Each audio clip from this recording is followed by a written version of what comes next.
In this guide, I'm going to show you how to check search analytics on TikTok. This is Miguel from JustBoz, and before we get into this guide, make sure to like the video and subscribe to the channel with all notifications on for more content like this. It really does help out the channel and we'd greatly appreciate it. If you have any questions, just ask them down in the comment section below. I'm going to be doing my best to reply to every single comment down there.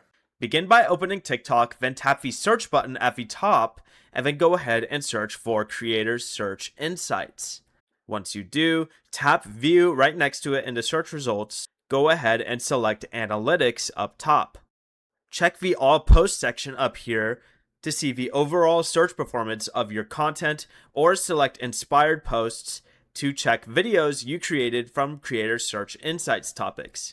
You can also change the date range to the last 7 days, or the last 14 days, or a custom range. This lets you see how your posts are performing in TikTok search results.